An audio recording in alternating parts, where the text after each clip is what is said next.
I never told my son about my real income. For years, he believed I lived modestly on a small pension, even though I quietly earned almost $40,000 a month from the company I'd built after my husband passed. I never saw the need to boast or flaunt my success. I preferred a quiet, simple life, a life that reminded me of who I used to be before the money ever came. My son, Daniel, had grown up thinking his mother was just an ordinary woman struggling to get by. Maybe that's partly my fault. I always told him, money isn't everything, sweetheart. Kindness will take you farther. He took those words to heart, but lately I'd started wondering if the world had changed him. One afternoon, Daniel called with a cheerful tone I hadn't heard in weeks. "Mom," he said, "I want you to come to dinner with us tonight. Olivia's parents are visiting from abroad, and we'd love for you to meet them." I smiled. "Of course, dear. I'll be there." But after I hung up, something inside me stirred. A curiosity, maybe even a test. Olivia's family came from wealth, and I'd heard from friends that her parents had a reputation for looking down on people who weren't in their social circle. I wondered if Daniel had ever told them that his mother was a successful businesswoman, or if, to them, I was just an old widow with nothing much to offer. That's when I made a decision. I would go to that dinner dressed like a struggling woman. No jewelry, no designer purse, no fancy shoes. Just my worn handbag, my faded cardigan, and a pair of old flats. I wanted to see how they would treat someone they thought had nothing. When I arrived at the restaurant that evening, Olivia greeted me with her usual polite smile, though her eyes flicked over my clothes for just a second too long. "You made it, Mrs. Parker," she said smoothly. "My parents are already here." They sat at a long table, her father in a tailored suit, her mother draped in pearls. The moment I sat down, I could feel their gaze examining me, measuring me. The waiter handed me a menu, and Olivia's mother leaned toward me. "Oh dear, don't worry about the prices. We'll take care of the bill." I smiled gently. "That's kind of you," I said, "but I can pay for myself." Her lips curved into a faint smirk. "Oh, I didn't mean it like that. I just assumed—" Her voice trailed off, but I understood perfectly what she meant. The waiter poured water into my glass, and I thanked him softly. Olivia's parents barely looked at me, their eyes darting between the wine list and each other. The air at that table was thick, polite smiles on the surface, quiet judgment underneath. Olivia's father cleared his throat. "So, Mrs. Parker," he began, his tone smooth but distant, "what do you do these days?" I took a small sip of water and smiled. "Oh, nothing much, just enjoying retirement." He nodded slowly, but I could see the faint glint of amusement in his eyes. "I see. Daniel mentioned you used to be a secretary, right?" I almost laughed, but kept my expression calm. "Yes, something like that," I said. "It was a good job." Samantha, her mother, leaned forward, lowering her voice as though she were sharing a secret. "You must be so proud of Daniel. He's done well for himself. Olivia says he just got a promotion." My heart warmed for a brief moment. "Yes, I'm very proud of him," I said honestly. "He's worked hard." Samantha smiled faintly. "It's nice that he doesn't have to worry about supporting anyone. You know, young couples have so many expenses these days." I understood exactly what she meant.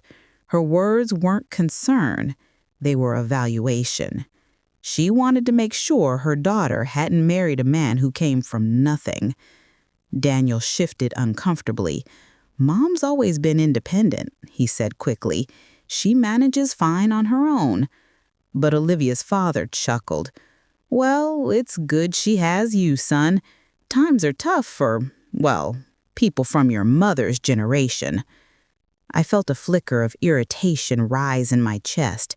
For years, I'd built my company from the ground up.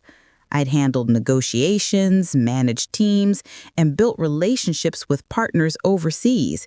Yet here I was, being spoken to as though I were a burden. Still, I kept my tone gentle.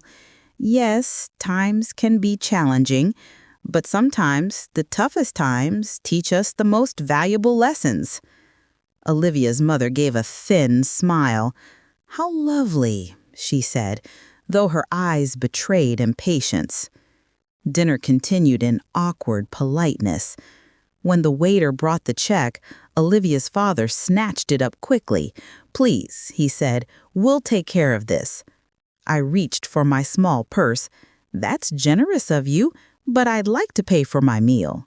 He let out a quiet laugh, not unkind, but dripping with superiority.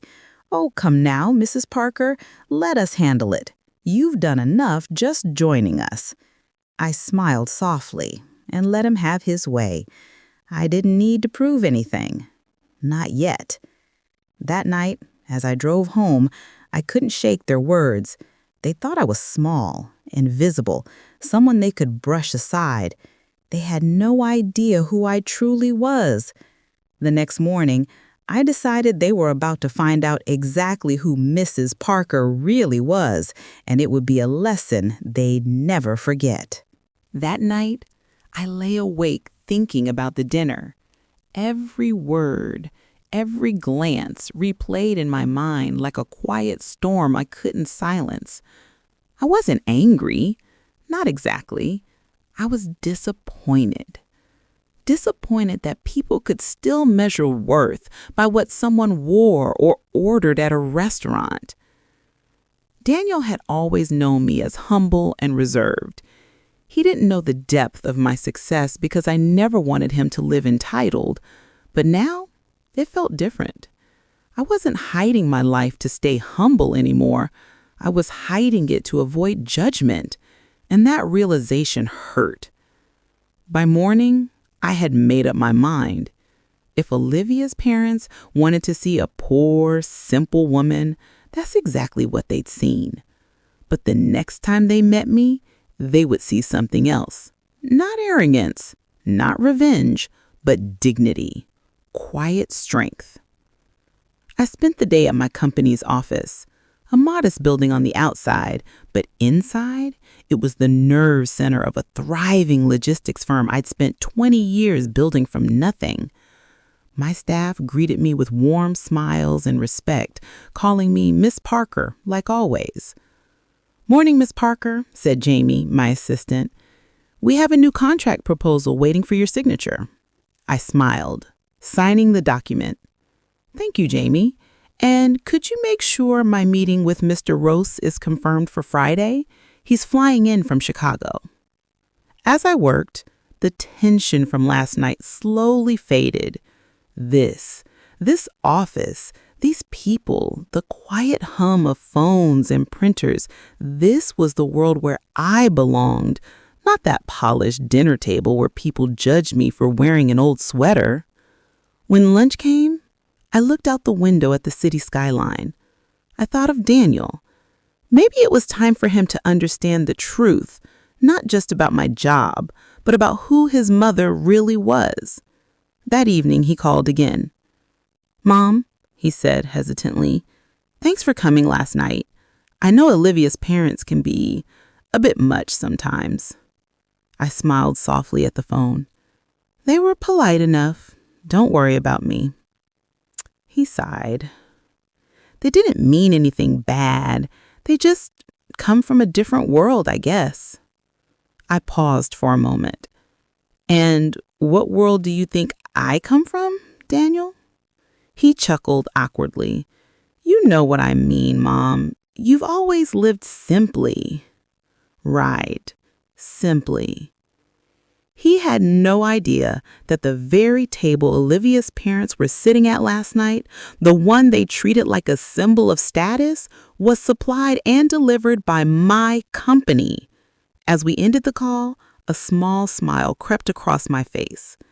Maybe the universe was giving me a chance, not for revenge, but for perspective.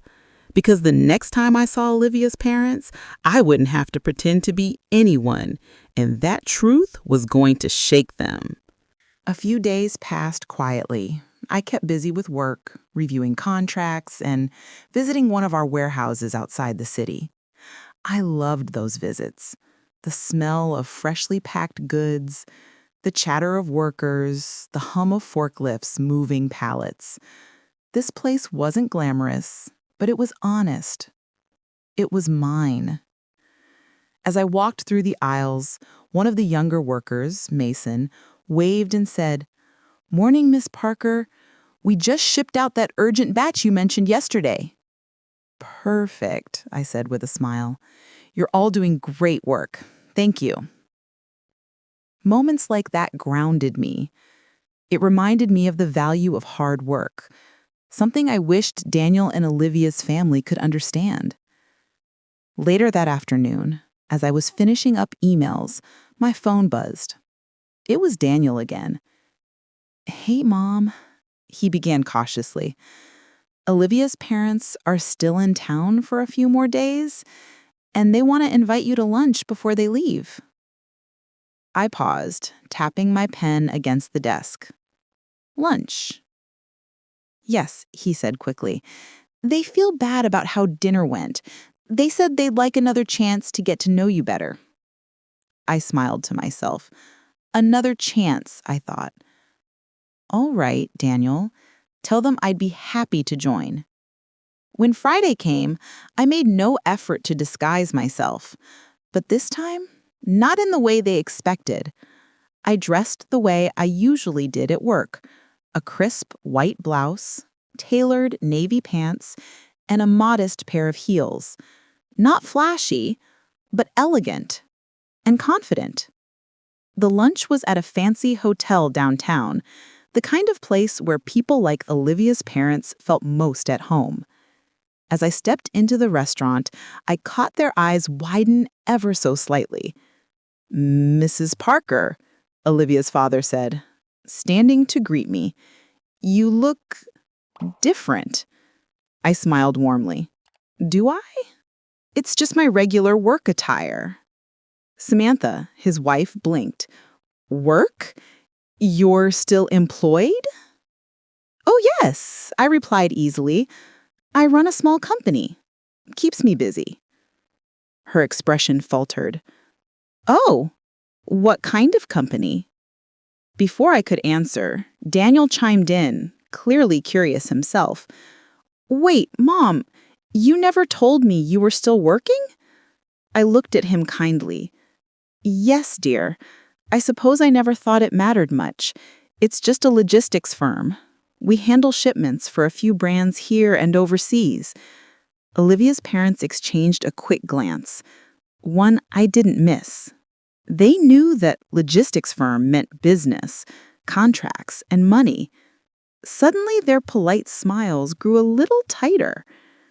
The waiter approached with menus, but the real meal had already begun, a quiet serving of truth. And as we ordered lunch, I realized that the people who once looked down on me were about to find out just how far a simple woman could rise. The waiter handed us menus, and as everyone began flipping through them, I noticed the subtle shift in Olivia's parents' posture. Their tones softened, polite, but now laced with curiosity. I could tell they were trying to place me in their mental hierarchy again, this time unsure of where I stood. Olivia's father broke the silence first. "So, Mrs. Parker, a logistics firm, you said? That sounds like a big responsibility." I smiled lightly, keeping my voice calm and humble. "It keeps me busy. I started small, just me and a rented van years ago. Now I have a few offices, a team, and several contracts with retail partners. Nothing fancy, just steady work." His eyebrows lifted slightly. "That's impressive," he said, forcing a smile. I shrugged. "It's honest work. I enjoy it." Samantha, his wife, leaned forward, her curiosity now overtaking her earlier arrogance. "You must do quite well for yourself then, Mrs. Parker."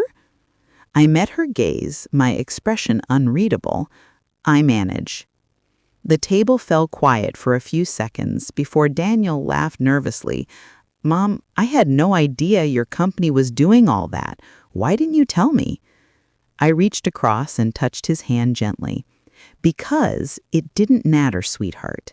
You needed to build your own life without feeling like you owed me anything." He nodded slowly, a hint of guilt flickering in his eyes. I could tell he was remembering how he'd let Olivia's family dictate the tone of our relationship, their standards, their assumptions, their quiet judgments. Lunch went on, and the conversation loosened a little. Olivia's parents asked polite questions about my business, my travels, and my employees. I answered each one kindly, but without giving away too much. I didn't need to prove anything. I simply wanted them to see the woman they had underestimated.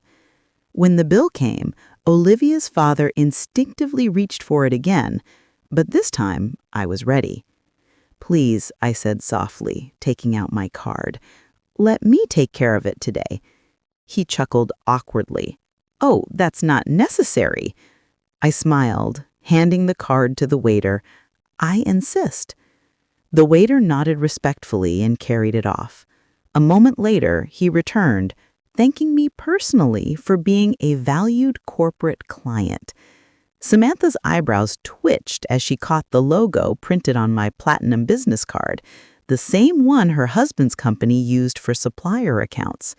Her gaze flicked back to me, realization dawning. I finished my coffee slowly and said with a gentle smile, "It was a lovely lunch. I'm glad we had this chance to talk." They both nodded, speechless for once. As I stood to leave, Daniel looked at me with something new in his eyes. Admiration. Maybe even pride. But I wasn't done yet, because soon both Daniel and Olivia's parents would see just how much they had misjudged the simple woman they thought they knew. When I returned home from that lunch, I felt lighter. Not because I'd shown anyone up, but because I had finally stopped pretending. For years, I'd hidden behind the idea of simplicity, afraid that people would see my wealth before they saw me. But today felt different. That night, Daniel called. His tone was careful, almost apologetic. "Mom," he began, "I wanted to say thank you for coming today. And I'm sorry if Olivia's parents ever made you uncomfortable." I smiled gently, even though he couldn't see it. "It's all right, Daniel. They have their way of seeing the world. I have mine." He hesitated. "You really own that company? The one you mentioned?" "Yes, dear," I replied softly. "I started it years ago, after your father passed. It was small back then, but I kept at it. Hard work builds more than just businesses.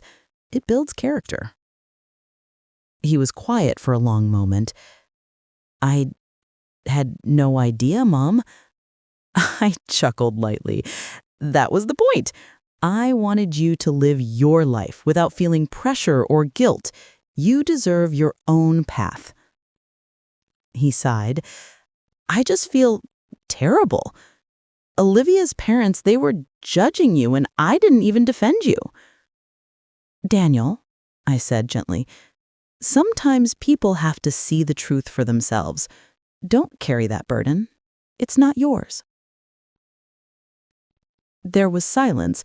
Then he spoke again, softer this time.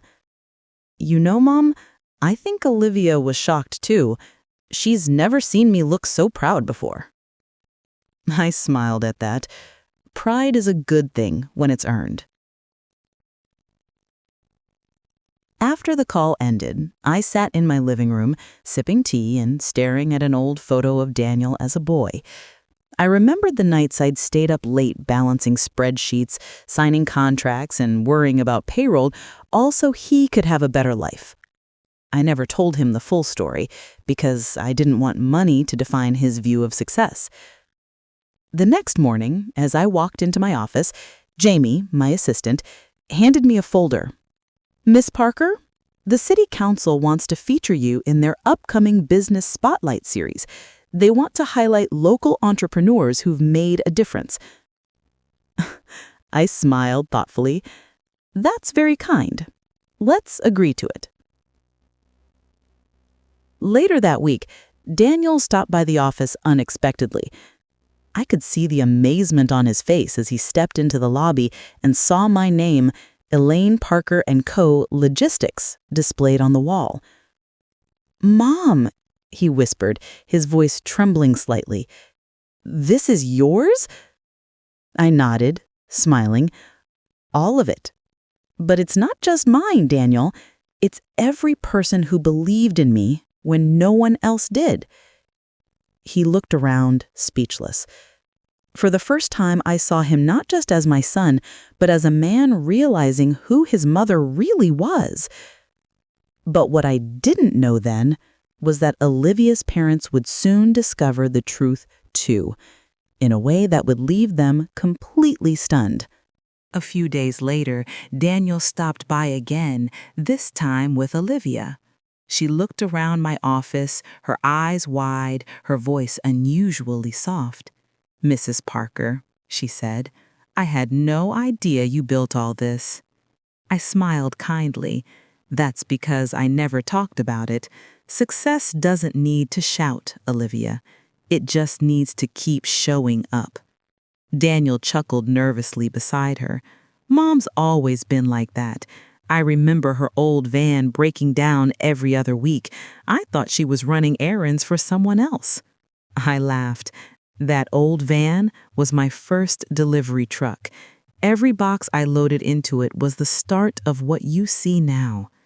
Olivia's expression shifted from polite curiosity to genuine admiration.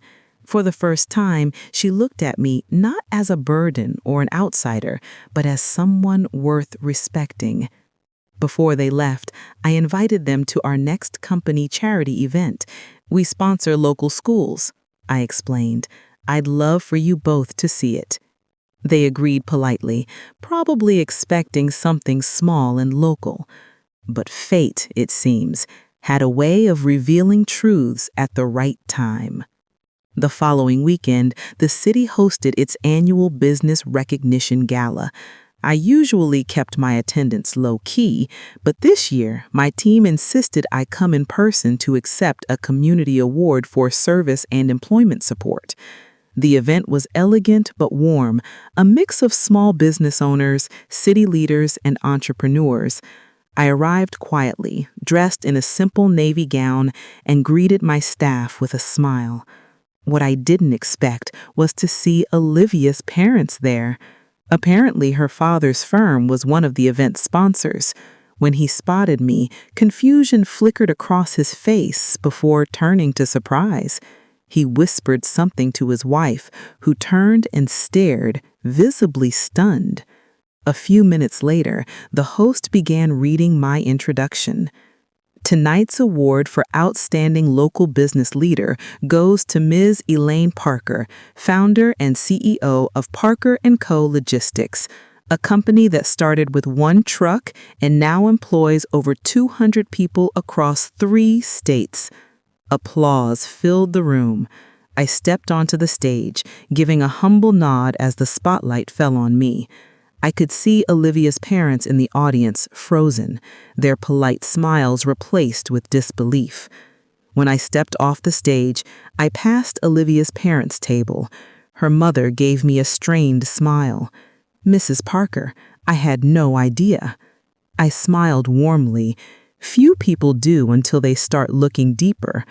But the night wasn't over yet, because what her father said next would finally show me exactly what kind of people they truly were. As I made my way back to my table, Olivia's father stood up and approached me. His usual confidence was there, but it had softened into something that almost looks like humility. "Mrs. Parker," he said, clearing his throat, "I must admit I'm surprised. You never mentioned any of this at dinner." I smiled gently. "You didn't ask." He chuckled awkwardly, clearly unsure how to respond. "You're quite the woman, Mrs. Parker. I can see where Daniel gets his ambition." "Thank you," I said, though my tone remained calm, steady. "I've just worked hard, like anyone trying to make something of themselves." His wife joined us, clutching her designer purse, her voice sugary sweet now. "Your speech was inspiring. We had no idea you were involved in such important work. It's truly impressive." I nodded politely. "That's kind of you to say. I'm proud of what we've built, not because of the money, but because of the people it's helped." They both nodded in agreement, smiling a little too wide. I could tell what was happening. They hadn't suddenly learned to respect me. They had simply learned I was worth respecting. It was a lesson I'd seen many people struggle with. Later that evening, as the crowd began to thin, Olivia came over. Her eyes were glistening with emotion. "Mrs. Parker," she said softly, "I'm so sorry for everything." I placed a hand on her arm. "There's nothing to apologize for, dear. Sometimes life teaches us who we are through how we treat others." Daniel stood beside her, his expression full of pride and maybe a little regret. "Mom, you were amazing up there." I smiled at him. "Thank you, sweetheart. I'm proud of you, too." We left the event together that night, a quiet walk to the parking lot, city lights reflecting off wet pavement. For the first time, there was no invisible line between us. The next morning, Olivia's parents called and invited me to brunch before they returned home. Their tone was friendly, almost overly polite. I agreed, not out of obligation, but out of curiosity. I wanted to see who they'd be when they didn't think I was beneath them anymore. When I arrived, they greeted me warmly, offering me coffee and compliments. "You've really built quite an empire," her father said. "If you ever need an investment partner, I'd be happy to expand your reach." I smiled faintly. "That's very generous, but I built this on my own, and that's how I'll keep it." His smile faltered, and for the first time, he didn't know what to say. I took a sip of my coffee and looked at them kindly. "You know," I said softly, "it's funny how money doesn't change people. It just reveals them." And as I left that brunch, I realized my quiet test had done more than expose their pride. It had opened my son's eyes in a way words never could. After that brunch, something changed in Daniel. It was subtle at first, the way he looked at me, the way he spoke with a deeper sense of respect. It wasn't the kind of respect that comes from awe or money, but the kind born of understanding. That evening, he stopped by my house. He didn't call ahead, which he usually did. When I opened the door, he stood there, holding a small bouquet of flowers, his expression soft. "Hi, Mom," he said quietly. "Thought I'd bring these." I smiled. "That's sweet of you, Daniel. Come in." He followed me into the kitchen where the smell of fresh coffee lingered. We sat down at the table, the same table where we'd shared countless meals when he was growing up. "Mom," he began, "I've been thinking a lot about everything, about you, about how I've been living." I looked at him, waiting. He ran a hand through his hair. I used to think success meant showing people what you had, the house, the car, the promotion.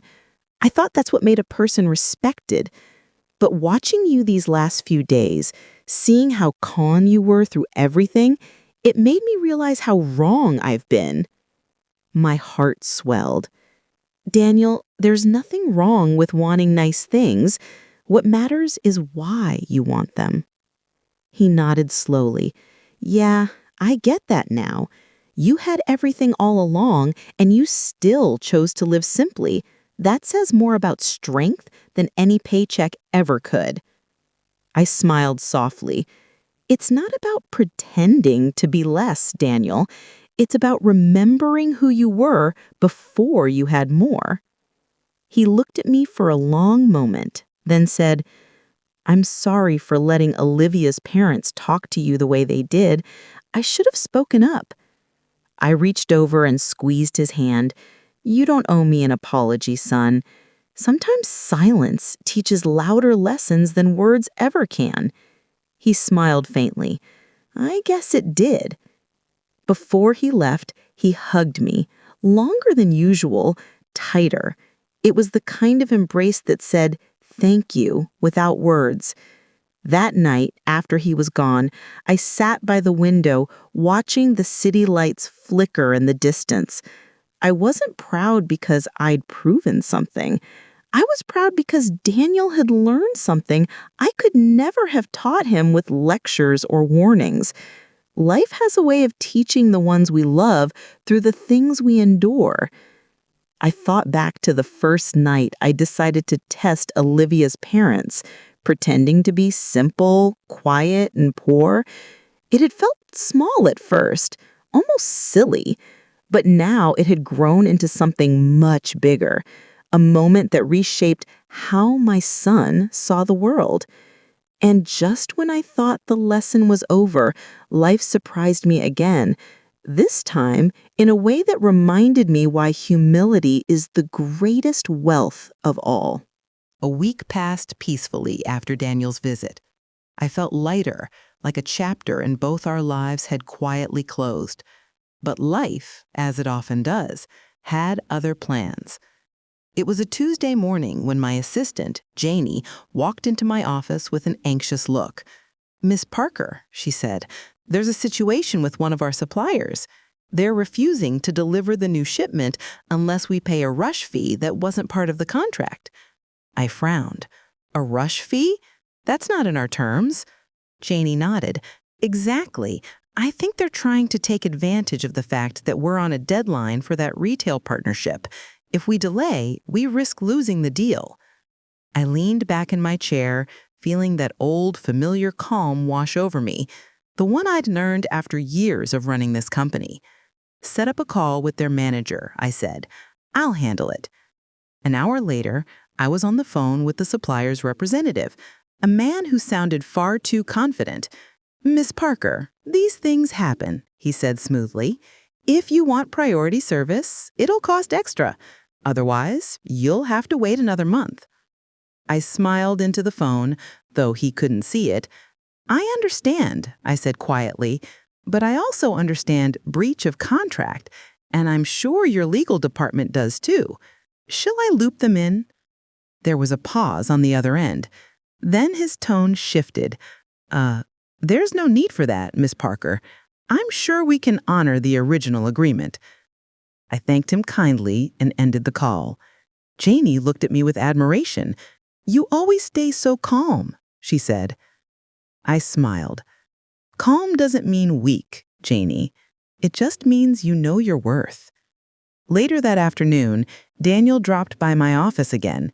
He'd been stopping in more often lately, just to visit. I wanted to see where all the magic happens, he said with a grin. He looked around the office, running his fingers along the awards on the shelf, pausing at a photo of me from 20 years ago, younger, determined, holding a clipboard in front of my first truck. You built all this, he said quietly, from nothing. Not from nothing, I corrected softly. From faith and a lot of nights without sleep. He smiled, then his face grew serious. You know, Mom, I think you've changed how I see success. Olivia and I have been talking, and we've decided to do something different." "Oh?" I asked curiously. He nodded. "We're going to start a small business together, something meaningful, not just for profit, but for purpose."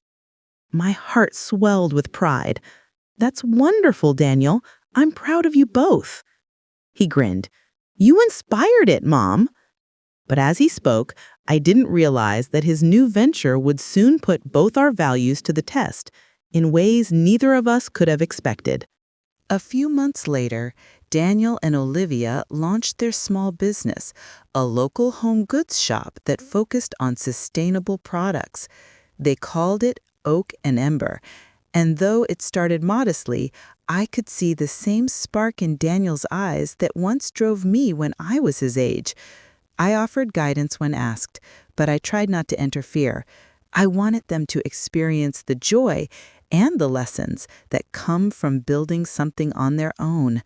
Still, every time I saw that tiny storefront with its wooden sign and hand-painted logo, I couldn't help but feel proud. One evening, Daniel came by for dinner, his expression thoughtful. "Mom," he began, "I wanted your advice on something. We've had an offer from a big retail chain. They want to stock our products nationwide." "That's wonderful," I said, smiling. "What's the catch?" He sighed. "They'll buy in bulk, but they want us to cut corners. Cheaper materials, faster production. It would make us a lot of money, but it goes against what we stand for." I leaned back, studying him. "And what do you want?" He hesitated. "Part of me wants to take it. It would give us stability. But another part, I don't want to lose what makes our business ours." I nodded slowly. "Money can fix many things, Daniel, but once you trade your values for it, you'll never get them back." He nodded, deep in thought. Later that week, Olivia stopped by my office while Daniel was finalizing a shipment. She looked nervous, twisting her wedding ring. "Mrs. Parker," she said, "can I ask you something?" "Of course, dear. What's on your mind?" She hesitated. "Daniel's right. The deal isn't what we built our business for, but turning it down feels foolish. My parents think we're crazy if we don't take it. They keep saying opportunities like this don't come twice." I smiled softly. "They're not wrong. Opportunities don't always come twice, but integrity is the one thing that should never be for sale." She looked at me with wide, conflicted eyes. "It's hard to choose between comfort and conscience." I nodded. "It is, but you'll sleep better on the side of conscience." When she left, I knew she was still torn. I remembered being her age, facing decisions that could have made my life easier, but not better. A few days later, Daniel called me. His voice was steady but calm. "Mom," he said, "we made our choice." I smiled even before hearing it. "You turned it down, didn't you?" He chuckled softly. "Yeah, we did. We'd rather grow slowly and do it right. It felt like the right thing to do." I closed my eyes, pride welling up in my chest. That's the best kind of success, Daniel, the one that doesn't cost your soul. But none of us knew that turning down that deal would bring an unexpected twist, one that would test not our wealth, but our character. The weeks following Daniel and Olivia's decision were harder than they expected. Orders slowed, and a few small suppliers backed out after hearing they declined the corporate offer. Bills began to pile up, and the stress in Daniel's voice was impossible to miss whenever he called. One afternoon, he came by my house. His usually calm face looked drawn, his eyes tired. "Mom," he said, sitting heavily on the couch, "I think we might have made a mistake." I put down my cup of tea and looked at him gently. "Tell me what's happening." He ran a hand through his hair. Since we turned down that chain deal, we've lost two of our biggest local accounts. People are scared to work with us because they think we can't keep up. We've been dipping into our savings just to stay afloat." I nodded slowly. That's the price of doing things the right way sometimes. It's not supposed to be easy. He sighed deeply. "I know, but it's hard watching Olivia worry. Her parents keep saying I should have taken the deal, that I'm letting my pride get in the way." "Your pride?" I smiled softly. "No, Daniel. Pride is what you feel when you do something for the right reason. What they're talking about is compromise. And once you start compromising your integrity, it never stops." He looked down, silent for a moment. "I want to believe that, Mom. I really do. But what if it all falls apart?" I reached over and took his hand, just like I used to when he was a child. "Then you start again. The difference is you'll start with your head held high." He smiled faintly, though worry still clouded his eyes. Later that week, I decided to stop by their shop. The shelves were half full, the lighting a little dim, but there was something beautiful in the simplicity of it all. Olivia stood behind the counter, her smile weary but determined. "Mrs. Parker, we're doing everything we can. We're even running small community workshops to bring people in." I smiled at her resilience. "That's smart. Keep doing what you believe in. People notice authenticity, even if it takes time." That night, I couldn't stop thinking about them. I remembered my own early days, the fear, the long hours, the moments I thought I'd never make it. I knew how easily hope could slip away when the world doubted you. So, without telling them, I made a few quiet phone calls. By the next morning, a handful of small but loyal clients from my business had agreed to partner with Oak and Ember, not as charity, but as recognition of shared values. A week later, Daniel called again. His voice was brighter this time. "Mom, I don't know what happened, but we just landed 3 new wholesale clients out of nowhere." I smiled to myself. Sometimes good things find their way to good people, Daniel. But what none of us knew was that one of those new clients would open a door none of us ever saw coming, one that would change our family forever. Within a few weeks, Daniel and Olivia's shop began to feel alive again. Boxes lined the back room, new labels filled the shelves, and the scent of cedar candles and handmade soaps drifted through the air. The 3 new wholesale clients kept them busy from dawn to dusk, and for the first time in months, Daniel's voice sounded hopeful. One Saturday afternoon, I stopped by to visit. When I opened the door, a small crowd of customers filled the store. Olivia stood behind the counter, wrapping packages with a wide smile. Daniel was helping an elderly woman pick out gifts.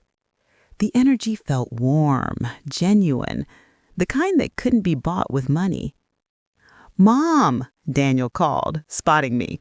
"You came at the perfect time. We just sold out of our best-selling candle again." I laughed. That's a good problem to have. Olivia joined us, her eyes bright. "We're finally catching up, Mrs. Parker, and one of our new wholesale clients, a small boutique chain from Seattle, wants to feature our products in their fall catalog." "That's wonderful," I said, truly proud. "You see, good work always finds its way to the light." Olivia hesitated, then said softly, "Your advice helped us more than you know.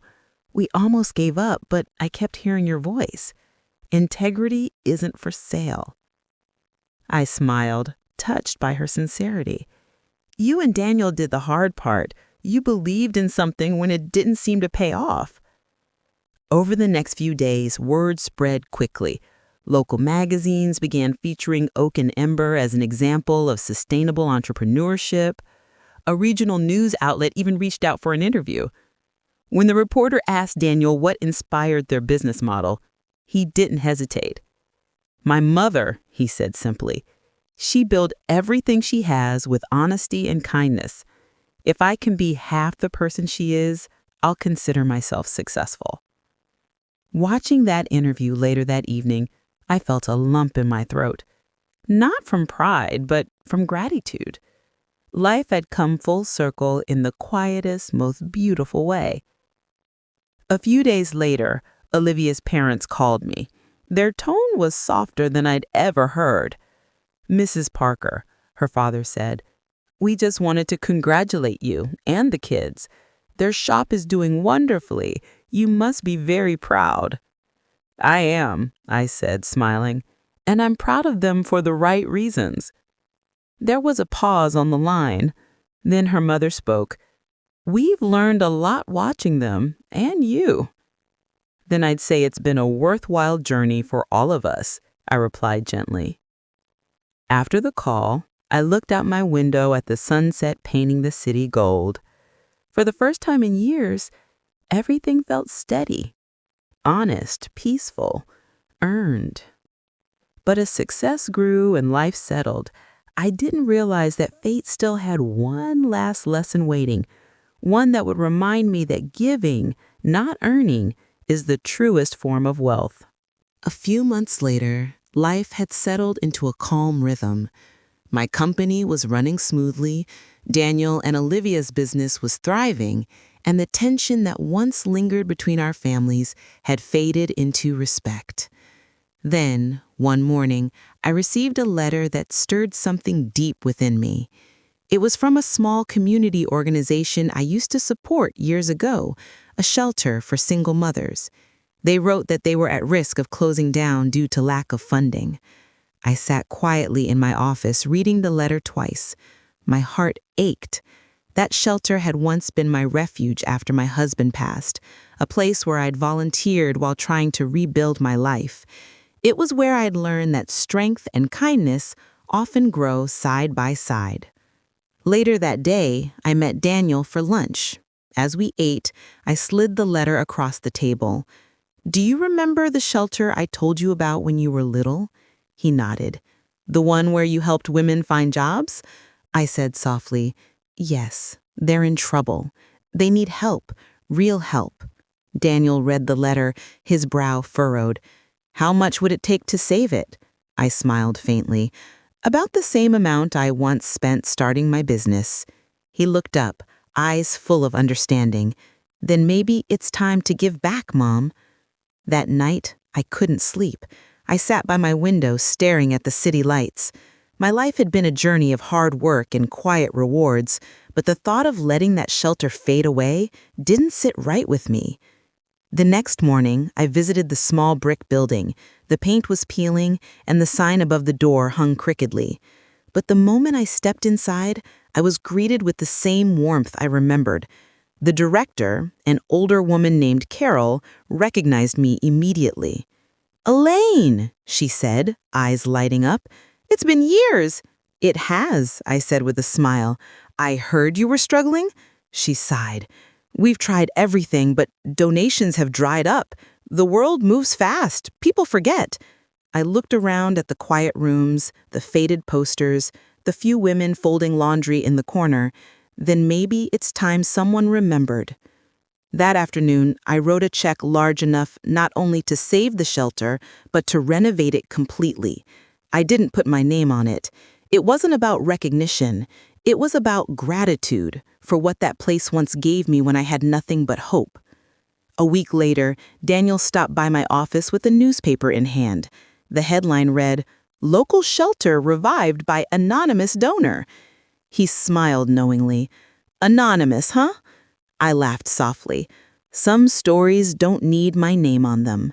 But that act of quiet giving would lead to something I never expected, a full circle moment that brought both tears and peace to my heart. A few weeks after I made the anonymous donation, the shelter reopened with renewed life. Fresh paint brightened the walls, new furniture filled the rooms, and laughter echoed in the halls again. Seeing that transformation, even from a distance, warmed my heart. I didn't tell anyone what I had done. Not Daniel, not Olivia, not even my assistant. Some acts of kindness are meant to stay private. Still, I couldn't resist visiting one afternoon under the pretense of dropping off supplies. When I stepped inside, Carol spotted me immediately. "Elaine, you came back," she said, her face glowing. "You won't believe it. Someone donated enough to save us completely. It was a miracle." I smiled, pretending to be surprised. "That's wonderful news, Carol. I'm so happy for you." She guided me through the newly renovated rooms. In one corner, a young woman sat reading to a small child. Something about her seemed familiar. Her soft voice, the way she held the little boy close. Carol whispered, "That's Lena. She just joined us 2 months ago. Lost her husband. Struggling to get back on her feet. Reminds me a little of you, actually." When the woman looked up, our eyes met, and my heart stopped. I knew that face, though older and more worn. Lena had once worked for me years ago when my company was just starting out. She had been kind, hardworking, but left suddenly after her husband's accident. I'd tried to reach out back then, but never found her. I approached quietly. "Lena? She can't believe it's you." We hugged, and in that embrace, I felt the weight of time dissolve. "I never forgot how you helped me," she said, tears forming. "When I saw the shelter was reopening, I thought maybe my luck had finally turned. I didn't know you were connected to this place too." I smiled softly. "This shelter helped me once, long before I ever owned a company. It seems we've both found our way back here." We sat and talked for hours about loss, resilience, and second chances. Watching her son play nearby reminded me of Daniel when he was little. Life, it seemed, had a beautiful way of coming full circle. That evening, as I left the shelter, I glanced back at the door and saw Lena laughing with her boy. The sound was pure, hopeful, the kind of sound that reminded me why kindness should never come with a receipt. When I got home, Daniel called. "Mom, you sound happy." "I am, sweetheart. Today reminded me why we do what we do. Success isn't about how high we climb, it's about who we lift along the way." But I didn't know that the biggest surprise was still waiting, a final moment that would bring my journey and my family's full circle. A few days after seeing Lena again, the shelter hosted an open house celebration to thank the community for its support. Carol insisted I attend. "You were here at the beginning," she said. "You should see what you helped save." I hesitated at first. Anonymity had been part of the gift. But in the end, I went. I arrived quietly, standing near the back while volunteers and families filled the room with chatter and music. Children played, women laughed, and the scent of homemade food drifted through the air. It was everything the place had once been, alive again. Carol took the microphone to thank everyone. "We wouldn't be here without the generosity of many, including one person who reminded us that kindness doesn't need applause." Her eyes met mine for a brief second, a knowing smile passing between us. Then she gestured toward Lena, who stepped forward holding her son's hand. "And thanks to this shelter, Lena has found a new job and a safe home." Applause filled the room. Lena's little boy waved shyly, clutching a toy truck that someone had donated. I felt my throat tighten. After the speeches, Lena approached me. "Mrs. Parker," she said softly, "I just wanted to tell you, your kindness years ago helped me believe I could start over. And seeing you here today, it's like life gave me a second chance." I hugged her gently. "You gave yourself that chance, Lena. Never forget that." As we pulled apart, I noticed Daniel and Olivia standing near the doorway. Daniel smiled knowingly, realization dawning. "Mom," he whispered later, "it was you, wasn't it? The donor." I simply smiled. "Some things don't need to be said." He nodded, eyes shining. I hope I can be even half the person you are. I already are, I said, squeezing his hand. Just keep leading with your heart. That night, back home, I sat by the window, the same spot where I'd made so many choices, some brave, some uncertain. I thought about every moment that had led here, the dinner where I was judged, the business I'd built, the lessons learned and passed on. Money had given me comfort, yes, but humility had given me peace.